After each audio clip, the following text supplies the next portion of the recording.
সরকার এসেছে, এই সরকার স্বাধীনতা সার্বভৌমত্ব রক্ষার প্রহরী হিসাবে কাজ করছে এবং গণতন্ত্রের নিরাপত্তার প্রহরী হিসাবে কাজ করছে।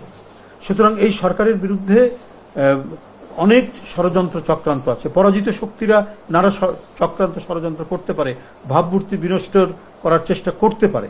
তো সেইটা যাতে করতে না পারে এই কারণে আমরা আগে থেকেই সবাইকে সচেতন করছি এবং আমাদের নেতাকর্মীদেরকে আহ্বান জানিয়েছি, নির্দেশ প্রদান করা হয়েছে দলের চেয়ারম্যানের পক্ষ থেকে, তারা যাতে এইখানে একেবারে পাহারাদারের মতো, প্রহরীর মতো তারা কাজ করেন, হিন্দু ধর্মের ভাই বোনদের সাথে তারা একযোগে এটা কাজ করেন। শুধু এইবারে নয়, আমরা গত দুর্গাপূজা, তার আগের দুর্গাপূজা, সমস্ত পূজাতে আমরা একইভাবে আমরা দলের নেতাকর্মীদেরকে আমরা নির্দেশ দিয়েছিলাম এবং প্রত্যেকেই বিভিন্ন পূজা মণ্ডপে আমরা সেখানে গিয়ে আমরা তাদের সাথে কথা বলেছি এবং সেখানে যে বক্তব্য রেখেছি, আমরা নানাভাবেই এই কাজগুলো করেছি।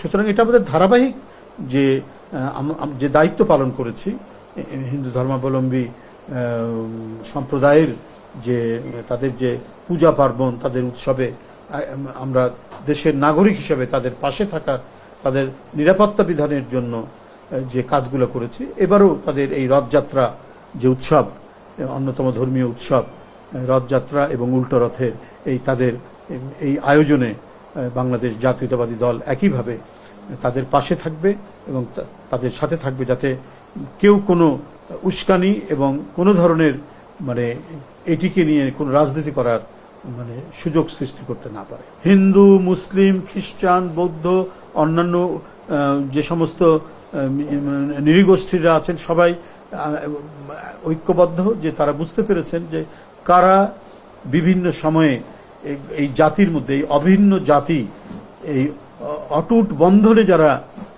একসাথে বাঁধা আছে, তাদেরকে বিভাজন বিভক্তি কারা করত, এটা তারা বুঝে গেছেন।